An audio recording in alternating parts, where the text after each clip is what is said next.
Então, boa noite a todas e todos. Espero que vocês estejam bem, tenham curtido o carnaval, bastante descansado, pulado, com segurança, né? Deixa eu colocar aqui para exibir. Nós vamos falar hoje sobre o movimento antiglobalização, né? E tentar discutir dentro do movimento antiglobalização os aspectos da juventude, né? Considerar o movimento antiglobalização também como movimento de juventude, nem falo estudantil, né? Mas é um movimento de juventude. Vocês fiquem à vontade para fazer perguntas, comentários, intervenções, dúvidas. É só chamar, tá? A qualquer momento. Então, eu preparei essa apresentação, chamada Movimento Antiglobalização. Aqui estão os dois textos que se baseiam essa aula, essa apresentação. O texto base que eu escrevi, chamado A Globalização e Seus Críticos, que eu publiquei em 2005 na revista Ciências Sociais do Ensino, e um capítulo de um livro escrito por um sociólogo da cultura norte-americano chamado Michael Denning. O texto se chama Esquerda Global, um movimento social na era dos três mundos. Foi publicado numa interessantíssima coletânea organizada por Isabel Loureiro, chamada Espírito de Porto Alegre, que tem outros textos interessantíssimos também, né? Além desse do Michael Denny, de pensadores, militantes, em várias partes do mundo, de vários tipos de movimento, inclusive dos que a gente vai comentar hoje. Eles estão lá presentes. É um livro muito bom. Eu vou começar a falar primeiro do texto básico que eu escrevi, que tem uma parte inicial que fala sobre a globalização, né, que eu chamei essa primeira parte de teoria da globalização. Nos anos 1990, na primeira década do século XXI, né, dos anos 2000, dentro das ciências sociais, e não só, né, dentro das ciências humanas em geral, das ciências econômicas, se discutia, era muito importante o termo globalização. Hoje ele caiu um pouco de moda, né, saiu um pouco de moda, mesmo a imprensa, o jornalismo usava bastante ele no passado, hoje usa menos, né? Porque também houveram mudanças importantes, né? Pelo menos desde, a, desde do 11 de setembro de 2001, né? O atentado às Torres Gêmeas, houveram mudanças importantes no contexto mundial, né? Político. E, de certa forma, a globalização dá para dizer que ela regrediu ou que ela não consegue explicar toda a dinâmica econômica e geopolítica. Né? Hoje, por exemplo, a gente vive uma espécie de retomada da Guerra Fria, né, com a guerra que acontece na Ucrânia, né, coisas que a gente imaginou que tinha ultrapassado. Né? Mas nos anos 1990 e nos anos 2000, no início dos anos 2000, era um conceito, um termo bastante importante dentro das ciências sociais e que ajudava a explicar muita coisa. Mas também atrapalhava alguma coisa, né? Porque o termo sempre foi usado de forma bastante ideológica dentro da mídia, da imprensa, dentro da administração, do marketing, da publicidade. Na verdade, o termo globalização surgiu dentro das teorias da administração e do marketing e depois acabou caindo nas grandes mídias, na publicidade. E basicamente na origem do termo, né, não tanto no uso das ciências sociais, na sua origem na administração, no marketing, a globalização era meio que associado com homogeneização, como uma espécie de homogeneização do mundo, como quebra de fronteiras, de barreiras, e como se todos os países, as regiões do mundo fossem ficar muito parecidas.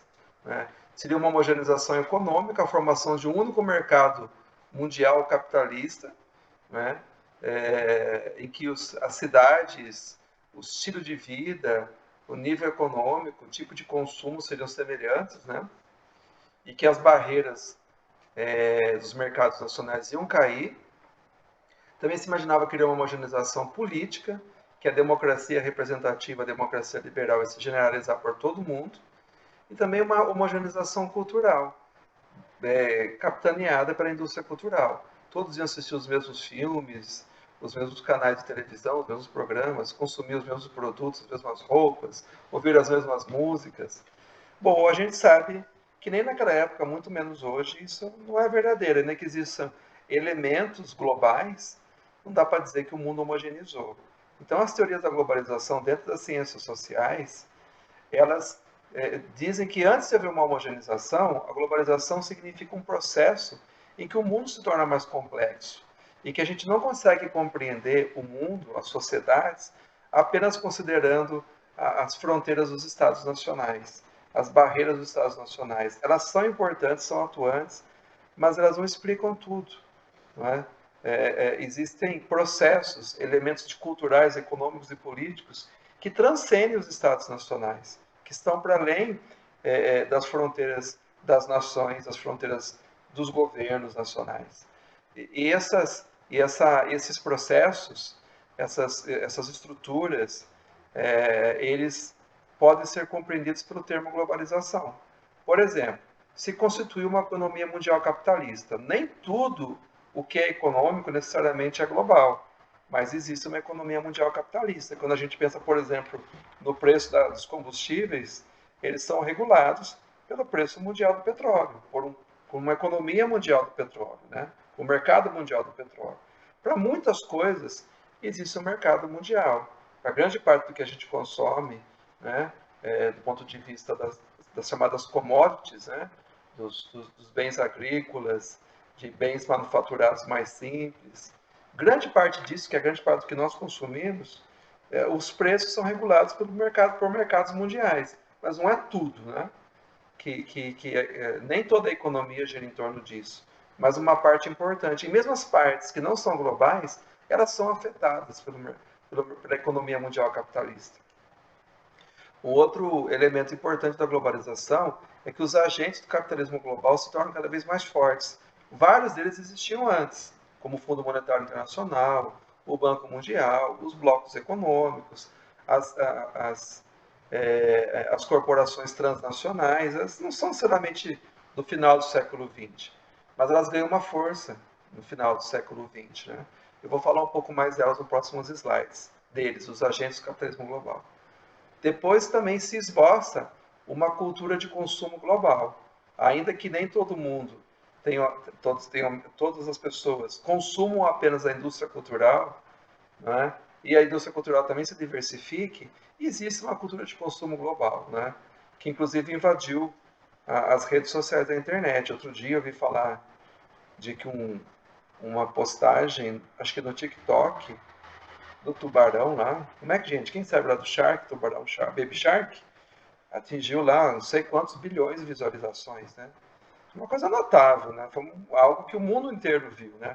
Então existem alguns elementos da cultura que têm um caráter global mundial, mas não é que tudo que a gente assiste, vê, consome, pensa, gosta, necessariamente é global, mas uma parte das coisas é. Uma outra coisa muito importante, talvez a mais, além da economia, uma generalização da ideologia neoliberal, da ideologia do capitalismo neoliberal, especialmente após o fim do mundo soviético, né, após 1991, 1993, quando a União Soviética deixa de existir, o leste europeu deixa de ser comunista, a própria Rússia deixa de ser comunista, e se achou então que a gente deixou de viver a era dos três mundos, e realmente não vivemos mais a era dos três mundos, né? O mundo socialista era o segundo mundo, o mundo capitalista desenvolvido o primeiro mundo e os países pobres do terceiro mundo. E se imaginou que havia um único mundo, né? Em que regido pelo capitalismo e que as pessoas não tinham mais alternativa. Se falava isso, não há mais alternativa. Todos temos que nos converter ao neoliberalismo e aceitar o capitalismo como está dado, que o comunismo inclusive perdeu, né? E uma coisa importante também, as nações e os estados nacionais, eles não desaparecem, mas eles se enfraquecem. Parece que eles voltam a ganhar nova força nas últimas décadas, né? Mas esse período que a gente está falando, no final dos anos 90, nos anos 2000, a impressão que se tinha é que os estados nacionais iam perder a sua importância cada vez mais. Não desaparecer, né? Mas perder a sua importância. E os sujeitos, os agentes do capitalismo global, que é o próximo slides, eles seriam os principais decisores, gestores da economia, da política, e até certo ponto isso é verdade, né? E aí a gente vai falar então dos agentes do capitalismo global, e esses agentes do capitalismo global vão ser justamente os adversários, os inimigos do movimento antiglobalização, né? O movimento antiglobalização, ele vai fazer marchas, protestos, não exatamente contra o seu Estado, contra sua nação, né? Mas contra os agentes do capitalismo global, né? Eles vão fazer críticas ao seu Estado, sua nação, vão fazer crítica ao G8, que ele está aí, né? Mas não enquanto Estados nacionais exatamente, mas enquanto agentes do capitalismo global. Os principais protestos aconteciam, manifestações aconteciam nas reuniões desses agentes do capitalismo global, né? O primeiro tipo de agente do capitalismo global, o mais evidente, são as agências econômicas supranacionais. São organizações de caráter multilateral que transcendem as nações, não necessariamente ligadas à Organização das Nações Unidas. Elas têm ligações, às vezes, tênues, né? A gente tem essas três principais, existem outras, né? Mas as três principais, que são as três mais atacadas pelo movimento de globalização nos anos 1990 e anos 2000, foram o Fundo Monetário Internacional, o FMI, o Banco Mundial e a Organização Mundial do Comércio, né? Também falei aí o G8, o grupo dos 8 países mais ricos do mundo. Era G7, depois acabou a Rússia entrando, virou G8.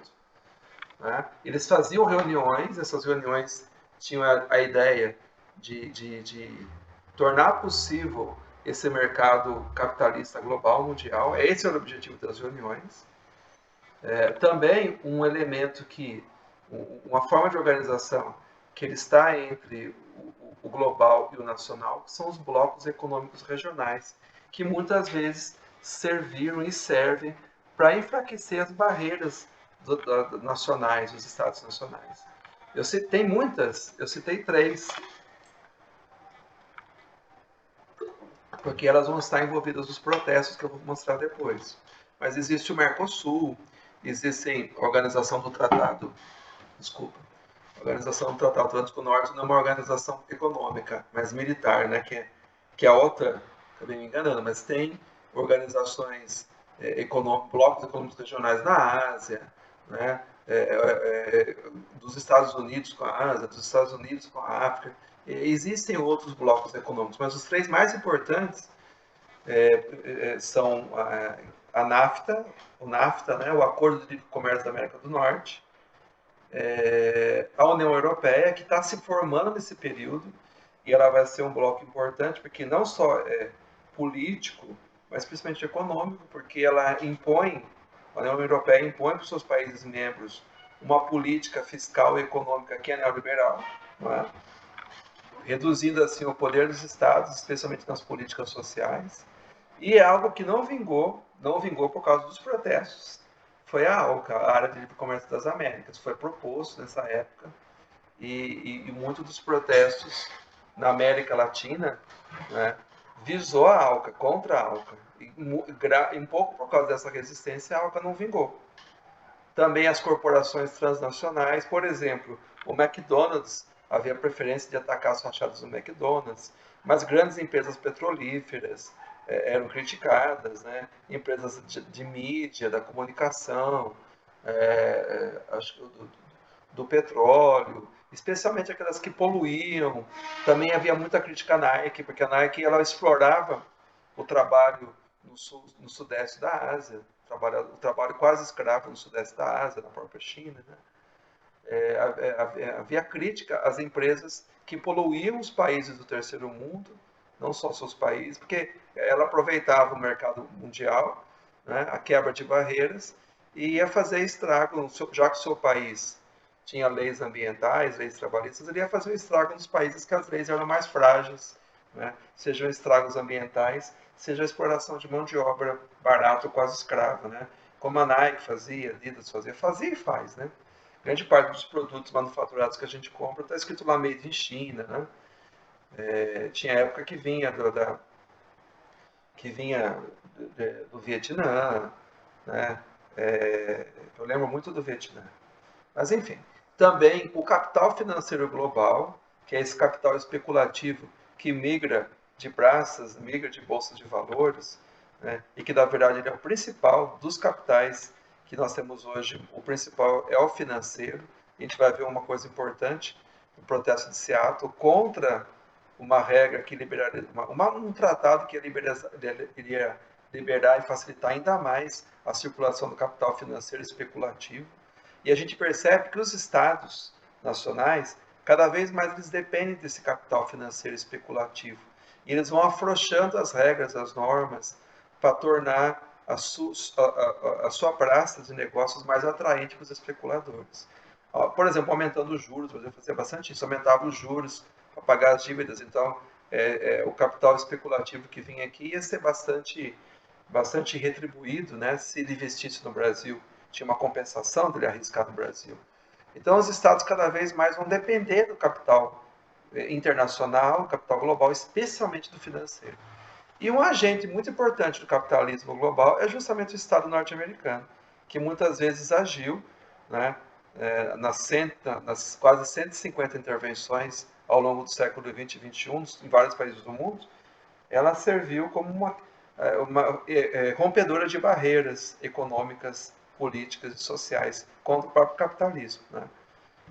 Mudou um pouco o tom, acho que desde do atentado às Torres Gêmeas, o Estado norte-americano, e veja que eu não coloco Estados Unidos, coloco Estado, porque críticos importantes da globalização são movimentos e pessoas dos Estados norte-americanos também, a gente vai ver. Mas o Estado norte-americano agiu como um importante sujeito do capitalismo global. Ele mudou um pouco a tática, acho que com o atentado às Torres Gêmeas, com o crescimento da China e a própria retomada do crescimento econômico da Rússia. Aí o Estado norte-americano começou a agir, começou a ser mais bairrista, em vez de propor a expansão do capitalismo global neoliberal, quebrando as barreiras das fronteiras. Quando isso era interessante, ele passa a defender as dele. Né? Enfim, gente, se tiver alguma pergunta, tá? Fiquem à vontade. Essa introdução, essa parte mais teórica, vamos dizer assim, antes da gente entrar nos movimentos, é importante para entender o processo político-econômico daqueles anos 90, 1990, anos 2000, e quem eram os adversários dos movimentos. Não eram os mesmos dos anos 60, de 68, e não são os mesmos dos movimentos das praças dos anos 2010. Né? Não são exatamente os mesmos. Né? E as críticas não são exatamente sobre os mesmos motivos. O movimento antiglobalização não foi a única reação à globalização. A gente tem e teve também os diversos movimentos fundamentalistas. A gente conhece bastante os movimentos do fundamentalismo islâmico, mas existem outros, né? Étnico-raciais, políticos, nacionalistas, movimentos neonazistas. A gente viu movimentos, como em alguns lugares, por exemplo, na África, na Ásia, na própria América Latina, os estados nacionais perderam força, então algumas regionalidades e guerras étnicas que se imaginavam acabadas, elas renasceram. Podemos, por exemplo, a guerra na Iugoslávia que aconteceu, né? Que a Iugoslávia se fragmentou e houve, inclusive, massacres, né? Tentativa de genocídio de uma nação contra a outra, e todas contra os muçulmanos. A Iugoslávia era um país que tinha muçulmanos. É só para ficar num exemplo de uma reação à globalização, foi uma espécie de um retorno à pré-modernidade, que ainda a gente percebe que é algo atuante. Mas existiram os movimentos de crítica à globalização que não queriam andar para trás, mas tentar pensar uma globalização alternativa, vamos dizer assim. Então, até alguns, em vez de se chamar movimento antiglobalização, tem uma disputa: é antiglobalização ou alterglobalização? Alter no sentido de uma outra globalização. Vou voltar a falar disso. Tem os movimentos de caráter conservador, né? Conservador entre aspas, porque são movimentos, por exemplo, cristãos, humanitários, que tentam evitar os maiores prejuízos dos efeitos da globalização. Né? Tentar garantir alguns direitos ambientais, sociais, campanhas de caridade, né? Ou então campanhas como o Jubileu 2000 para abolir a dívida externa dos países pobres, né? Uma memorização pela justiça global que tentava garantir a expansão dos direitos humanos. Né? Também tem a proposta da desglobalização, especialmente em alguns países da América Latina, da África e da Ásia, de uma ideia de defender a cultura nacional, a cultura local, a cultura regional contra a globalização, mas não se fechando, né? mas justamente tentando fazer o diálogo entre as culturas, por isso que o neofundamentalismo, né? Um pouco a desglobalização está na origem da ideia da decolonialidade. Então, na origem também foi influenciado por ela, né? Da ideia da decolonialidade, do descolonialismo. Está muito ligado, né? Mas acho que o mais importante dos movimentos anti-globalização foram aqueles que propunham uma globalização alternativa, aqueles que criticaram a globalização hegemônica, né?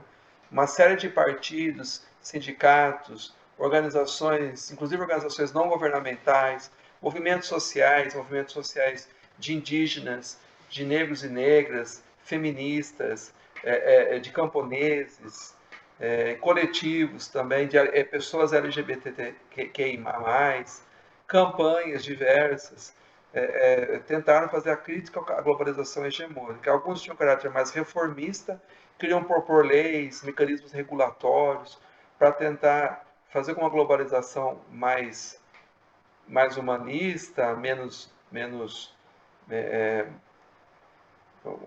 perversa, né? Com algumas formas de regulação, não mais nacionais, mas globais. Um exemplo é a ATAC. Acho que é o exemplo mais interessante, a Associação para a Tributação das Transações Financeiras. O capital especulativo que migra de um país a outro praticamente não tem imposto. A gente paga imposto de renda sobre o nosso salário. O cara que tem o lucro na indústria, ele também paga imposto de renda. Mas o capital especulativo que viaja de um país para outro, dificilmente paga imposto, né? Inclusive, vou falar da campanha global Trade Watch, havia uma proposta de onde tinha imposto acabar, né? Já falar um pouco sobre isso.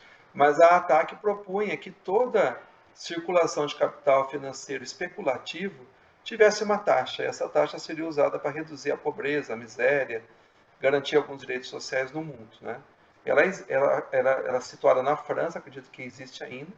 Também tem um exemplo da campanha, e não é uma associação, não é uma organização, é uma campanha, que foi uma campanha formada contra a proposta do Acordo Multilateral de Investimentos, que era uma proposta que a Organização Mundial do Comércio estava propondo, né?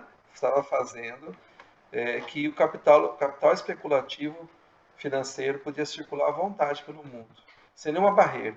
Não só não imposto, mas nenhuma barreira, né? Que é o Acordo Multilateral de Investimento. Você, para fazer uma importação de trigo, importação de comida, né? De ração, de automóveis, você tem uma série de regulações, de leis e de impostos. A ideia é que não existisse nada disso para capital especulativo. Não é? Que bonitinho, né? E essa campanha, então, foi formada contra essa proposta que a gente vai voltar a falar um pouquinho. E também tinha os radicais, os que propunham, por exemplo, como os zapatistas, a luta armada.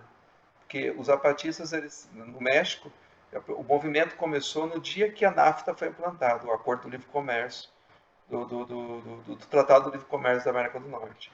E os Black Blocs, né, que também propõem uma forma mais agressiva de lidar com as forças de repressão e também, às vezes, algumas demonstrações agressivas, atacando fachadas de bancos, do McDonald's, né? Eu vou falar um pouquinho mais deles depois. Bom, o movimento anti-globalização e a juventude. Há uma discussão bem interessante se a gente deve chamar movimento de anti-globalização ou de alter-globalização. No texto que eu escrevi em 2005, eu digo que anti-globalização é algo mais conservador, a ideia de você evitar a globalização, né? Que algo mais interessante seria propor uma outra globalização. Hoje eu mudei de opinião. Na verdade, eu aprendi ouvindo, lendo, estudando e ouvindo outras opiniões, que o movimento anti-globalização, ele deu a cara do movimento. Os antiglobais começaram o movimento e são os mais radicais. A ideia de anti ser contra, é a face mais anarquista, autonomista do movimento, né? E aí o pessoal mais moderado, como o pessoal do ATAC, da campanha Global Trade Watch, falaram, não, a gente não pode só sair contra, a gente tem que fazer uma proposta. Inclusive o Fórum Social Mundial vai propor, a gente tem que propor uma outra globalização. Nós não somos anti-globais, nós somos alter-globais. Apesar de parecer que a ideia seja mais propositiva, há um fundo mais reformista, a um fundo um pouco mais moderado nessa proposta de ser auto-globalização, né? De propor reformas, leis de moderação, instituições moderadoras, enquanto que o movimento anti-globalização, o seu espírito original, ele é muito mais de uma reação inclusive agressiva, violenta, de negar, não de negociar, né? Então, na verdade, hoje em dia eu prefiro o termo anti-globalização, porque no fundo ele ilustra melhor o que foi o espírito do movimento, né? Mas é uma discussão. A outra coisa desse movimento anti-globalização foi o movimento juvenil. E não foi exatamente, mas a gente vê, por exemplo, por essa foto, que o sujeito que está vestido de tartaruga, ele está ironizando o policial, né? Ele tem o seu próprio megafone. O policial fala na cara dele, ele fala na cara do policial, né? Então tem uma irreverência que marca muito as revoltas juvenis, os movimentos estudantis, inclusive de 68, né? E acho que é até duplicado, né? A ideia de usar músicas, de usar, de usar cores, de usar o lúdico também como forma de protesto, 68 esboçou, e o movimento de globalização fez isso com bastante força, né? E o movimento anti-globalização, ele foi bastante importante a participação dos jovens, né? Inclusive porque eles eram e são os mais afetados pela globalização. Mas foi um movimento que foi marcado pela coalizão, pela junção de forças, pela junção de diferentes gerações, né? Por exemplo, em Seattle, foi um movimento muito forte, estiveram presentes jovens black blocs, jovens anarquistas, jovens de coletivos LGBT, de coletivos identitários, ao lado de pessoas mais velhas, ligados aos sindicatos, ligados às ONGs mais reformistas. Então foi um movimento que vários tipos de organizações se uniram, várias gerações, não foi um movimento de jovens ou de estudantes só, ainda que os jovens foram muito importantes. Foi um movimento também que reuniu várias classes sociais, dos trabalhadores, operários, sindicalistas, a jovens estudantes universitários, a lideranças de ONGs internacionais. E foi um movimento global, porque se 68 foi um movimento que aconteceu no mundo inteiro, mas 68 foi um movimento mundial, mas que cada militante atuou só em seu país, no movimento anti-globalização, os militantes eles iam de um país ao outro conforme um protesto massivo era marcado. Era um movimento global nesse sentido que as pessoas que eram as pessoas que participavam dos protestos vinham de vários lugares, de vários países, né? Não só nos protestos, mas também dos fóruns, como o Fórum Social Mundial. Então foi um movimento que se articulou de certa forma globalmente. Tinham várias formas de comunicação e articulação global e internacional, não só dos agentes do capitalismo, mas dos que eram contra o capitalismo global, né? Então, a juventude foi importante no momento, foi, mas não foi um movimento só de juventude. Aí essa foto é de Seattle, 1999. Pautas e táticas. Tem uma outra foto de Seattle, 1999. Seattle aconteceu em 1999, ia acontecer, né? A rodada do milênio, que seria uma conferência da Organização Mundial do Comércio para aprovar o Acordo Multilateral de Investimentos. E esse movimento de Seattle bloqueou e impediu que a reunião acontecesse, e esse Acordo Multilateral de Investimentos nunca foi aprovado formalmente. Bom, as táticas e pautas, né, do movimento. Primeiro, as táticas. É um movimento marcado pelas manifestações de rua, por protestos. E, em geral, essas manifestações de ruas e protestos tinham o objetivo de bloquear as reuniões dos agentes do capitalismo global. Então, era impedir a reunião da Organização Mundial de Comércio, era atrapalhar a reunião do G8, era atrapalhar a reunião do Fundo Monetário Internacional, era impedir a reunião que ia aprovar a ALCA, né? Também amplos fóruns de discussão, como, por exemplo, especialmente o Fórum Social Mundial de Porto Alegre, e também a tática dos black blocs. Os black blocs teve uma grande discussão, né, dos blocos negros. Eles têm uma origem anarquista, autonomista. E eles muitas vezes causaram as principais polêmicas, né? Porque a imprensa, a mídia, o que ela gostava de fazer? Esperava alguns black blocs atacar o McDonald's, a fachada, filmava e saía na capa dos jornais, né? Para mostrar até que o movimento era de vândalos, né? Era um movimento violento, um movimento que não respeitava a propriedade, aquela coisa. Os black blocs tinham esse lado mas tinha um outro lado desde então importante, que eles protegiam os manifestantes. Em geral, os protestos eram pacíficos e muitas vezes a polícia atacava os manifestantes. Os black blocs às vezes ajudavam a proteger os manifestantes, ou então assim, eles aprontavam alguma polícia atrás deles e os manifestantes, sua grande maioria, podiam marchar em paz. Isso começou a ser usado no movimento de globalização, foi muito importante no movimento das praças, talvez até mais. Porque a polícia no movimento de globalização, ela não demorou para agir com muita violência e truculência. Já no movimento das praças nos anos 2010, não, ela foi mais agressiva. Mas enfim, e as pautas, em geral, as pautas do movimento de globalização foram pautas de caráter defensivo.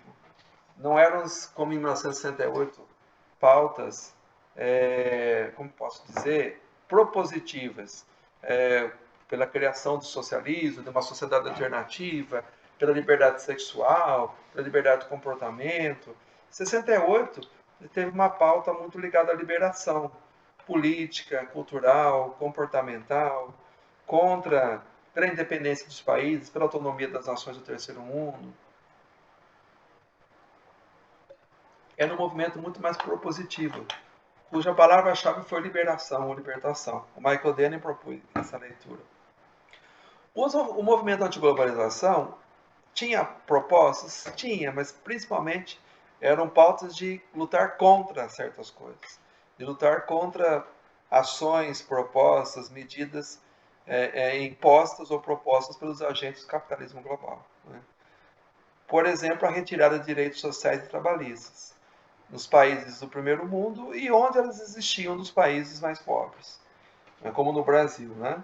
Alguns direitos sociais e trabalhistas existiam ainda que parcamente, e as reformas neoliberais exigidas pelo Fundo Monetário Internacional, pelo Banco Mundial ou capitaneada pelos Estados Unidos, retiravam direitos sociais e trabalhistas para quê? Para deixar o mercado de trabalho mais barato, a mão de obra mais barata, para as corporações transnacionais especularem, investirem e ganharem mais. Né? Também a retirada não coloquei de direitos ambientais, né?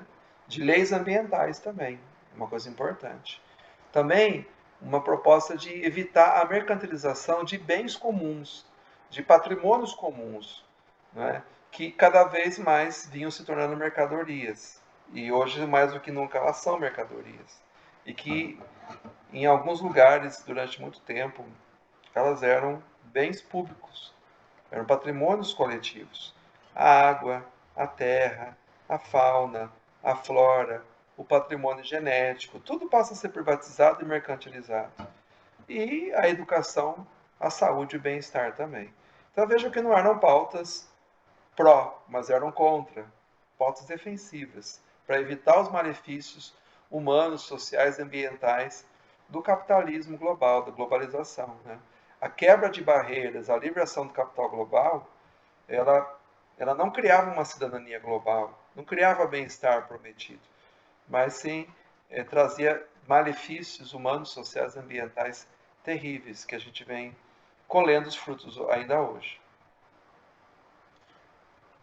As origens do movimento antiglobalização, o movimento não saiu do nada, não surgiu do nada, teve um longo processo de gestação, com as revoltas contra o FMI, a primeira onda no fim dos anos 70 e nos anos 80, especialmente em países pobres do terceiro mundo, da América Latina, da Ásia, mas também alguns países do segundo mundo, nas quais foram impostas algumas reformas de caráter neoliberal. Depois teve uma outra segunda onda de revoltas contra o FMI, no final dos anos 80 e início dos anos 90. Aí, essa foto de cima é um protesto que teve no Brasil no Seminário do Campo, 82, contra medidas do governo, que era um governo militar ainda, o Figueiredo, né? Eram reformas patrocinadas pelo FMI, em troca do Brasil estender o pagamento da dívida externa. E, finalmente, o movimento começa. Oficialmente, o movimento antiglobalização, o início dele, digo oficialmente, assim, pela maior parte, né, dos analistas, o começo identificado como a revolta dos zapatistas no estado pobre camponês de Chiapas, no México, que começou justamente em 1 de janeiro de 94, que era a data em que a NAFTA, o Acordo do Livre Comércio da América do Norte, entraria em vigor. Né? Então, esse movimento de Chiapas, inclusive, denunciava que o Acordo do Livre Comércio do NAFTA, ele, inclusive, tinha uma parte que era inconstitucional, que ele não reconhecia as terras comunais dos camponeses, né? Previa que todas as terras tinham que ter para ser propriedade privada, né? Não reconhecia as propriedades comunais, que eram algo típico das comunidades camponesas e indígenas de Chiapas, por exemplo. Né? Só que aí a tática dos zapatistas foi a luta armada, foi a guerra, né? Também, além deles serem importantes, porque eles, para buscar o apoio, eles construíram redes globais de solidariedade. E vários desses sujeitos de organizações, ONGs, movimentos que apoiaram os zapatistas vão se organizar para, por exemplo, promover o protesto em Seattle em 1999. Então eu coloquei aqui 5 dos principais protestos. Teve vários outros, muitos outros, mas esses 5 ou 6 foram os mais importantes. Né? Primeiro em 1999, talvez tenha sido o mais importante e o mais bem sucedido, que foi o bloqueio da rodada do milênio da Organização Mundial do Comércio em Seattle, nos Estados Unidos. Essa reunião, envolvendo delegados, né, de muitos países do mundo que participam da OMC, iria aprovar o Acordo Multilateral de Investimentos. E o protesto, organizado por sindicalistas, por organizações não governamentais, por anarquistas, autonomistas, por black blocs, ele impediu que a reunião acontecesse. Bloqueou a cidade. O protesto tinha esse objetivo e foi bem sucedido. Depois, em abril de 2000, houve um protesto muito forte também em Washington contra uma reunião do FMI. Em setembro de 2000, um protesto em reunião conjunta do FMI no Banco Mundial em Praga, faltou colocar aqui. Essa foto de cima é em Seattle. Foi uma batalha, né, campal, né, terrível. Assim como em Praga, em 2000, que tem essa outra foto de baixo. Praga, na antiga Tchecoslováquia, né? Eu acho que já era a República Tcheca, em 2000. Veja que o capitalismo sendo levado ao antigo leste europeu, no antigo leste europeu que era comunista. Em abril de 2001, houveram protestos em Quebec, no Canadá, e em Buenos Aires também, contra as reuniões que iam implementar a ALCA, né, Acordo do Livre Comércio das Américas, né, da América, que também foi impedido, né? Ainda que depois eles tentaram, em 2005, novamente, uma nova rodada que acabou falhando. Em julho de 2001, protestos contra a reunião do G8, dos 8 países mais ricos do mundo, em Gênova. Essas duas fotos aqui tem uma foto de Buenos Aires, né, do protesto contra a ALCA, e aqui à direita uma foto de Gênova, da reunião do G8, que teve a primeira morte do movimento de globalização, né? Pelo menos esses grandes protestos, que foi um estudante, um militante anarquista que foi atacar os policiais usando eu acho que usou um cilindro de gás, assim, meu Deus, como é que chama isso mesmo? Para apagar incêndio, né? E o policial se virou e deu 2 tiros nele. Ele passou com o carro por cima e a polícia, a tropa de choque, passou por cima dele também, como a gente vê na foto. Ele era um militante anarquista italiano. E aí, além dos protestos, o Fórum Social Mundial, que ainda acontece até hoje, eu só citei os primeiros, né, que reuniram muitos desses sujeitos que a gente apresentou nos outros slides, e os primeiros aconteceram em Porto Alegre, que então, Porto Alegre era um estado governado por governadores do PT, acho que era Olívio Dutra, né? E depois teve outros também, não lembro o nome. Vocês me ajudam a lembrar. De 2001, 2002, 2003 e depois em 2004 aconteceu na Índia, mas ele continua acontecendo em outros países do mundo, do Brasil também, voltou a acontecer em Porto Alegre outras vezes. E aí foi um pouco da ideia do movimento não ser tanto anti-globalização, mas ser auto-globalização. Aí tem o slogan, Fórum Social Mundial, um outro mundo é possível.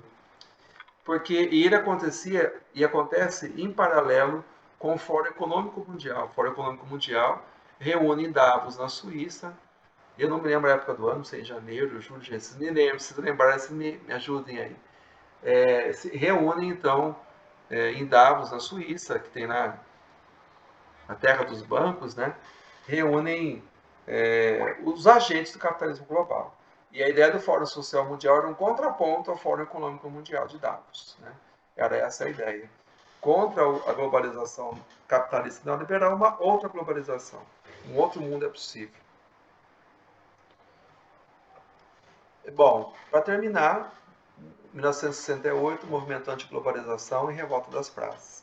A gente vai fazer uma recapitulação da aula passada, da de hoje, e anunciar um pouco as próximas, né? Em 1968, segundo Mark O'Donnell, foi um movimento não tanto marcado pela luta pela identidade.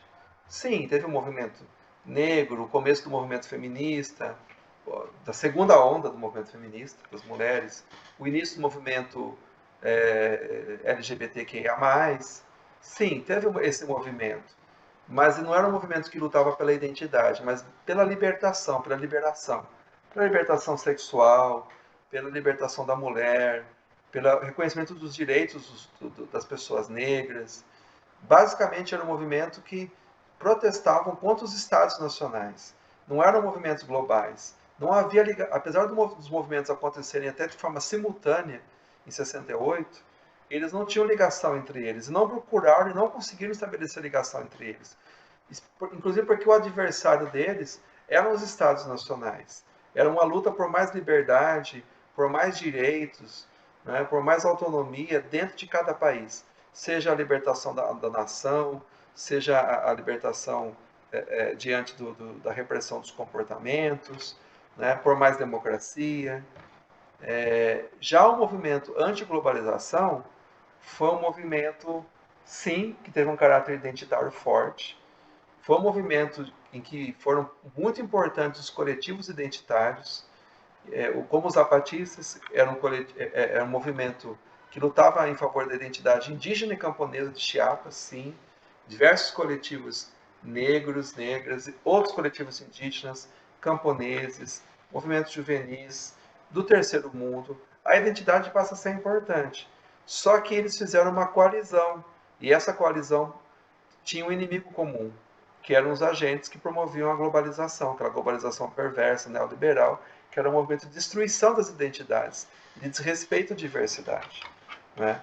Por isso que foi uma pauta que conseguiu, apesar de ser movida pela identidade e pela diversidade, unir movimentos e organizações de diferentes partes do mundo e regiões do mundo.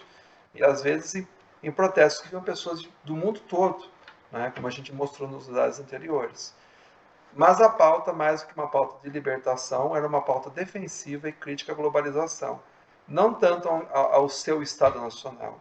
Também ao Estado Nacional, porque muitas vezes ele estava se entregando à globalização sem crítica, sem resistência. Mas, antes de tudo, era a crítica aos sujeitos da globalização, às corporações transnacionais, à formação de blocos regionais, ao FMI, ao Banco Mundial, à Organização Mundial do Comércio. O repertório, ou seja, as táticas de luta, as práticas de luta, elas eram autonomistas e identitárias, neoanarquistas. Elas passavam muito pelo reconhecimento da organização de cada coletivo, pela busca do consenso, pela horizontalidade, todo mundo pode falar, deve ser ouvido. Um pouco do repertório que vai reaparecer no movimento das ocupações de junho de 2013 foi gestado lá, né? E também um repertório identitário, de respeito e valorização das identidades étnicas, raciais, né? De gênero, de orientação sexual. Já o próximo assunto, um dos próximos assuntos, foi a revolta das praças, os movimentos dos anos 2010, em que se inclui aqui a jornada de 2013.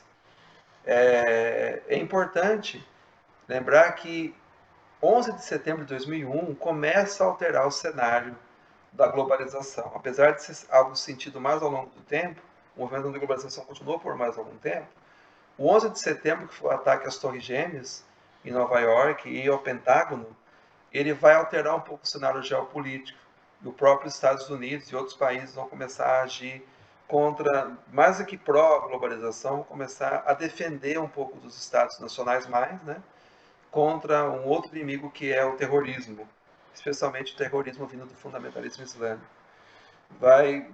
isso vai gerar a Segunda Guerra do Iraque, em 2004, apesar de uma grande onda de protestos contra a guerra, né? E altera um pouco o cenário. Um outro acontecimento que altera de vez o cenário é a crise econômica mundial de 2008. Aí a pauta dos movimentos das praças de 2010 vai ser uma pauta também defensiva, também de defesa dos direitos sociais e de crítica às elites econômicas e políticas. Não tanto aos sujeitos à globalização, porque a globalização ela perde aquela força, né, que ela tinha antes. Ela continua existindo, mas passa a ser uma crítica muito mais aquele 1%, né, como era o lema do Occupy Wall Street, né? Os 99% contra 1%. Aquele 1% é aquela elite econômica e política, especialmente do seu país, da sua nação. Então, o movimento, apesar de ter um caráter defensivo e de usar muito das táticas autonomistas, neoanarquistas, ele não vai ser um movimento mais global, vai ser um movimento mais voltado a questões nacionais.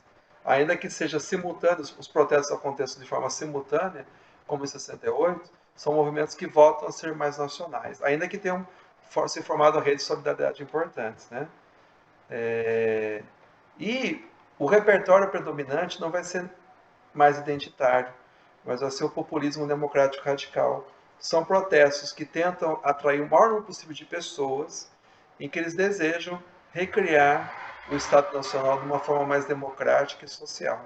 Mas com uma globalização alternativa, passa a ser uma luta para que o nosso Estado seja mais democrático e seja mais social, vamos dizer assim. Então, tem semelhanças com o momento de globalização, mas tem algumas diferenças também. Mas a gente vai voltar a falar sobre esse movimento. Bom, pessoal, essa foi a apresentação.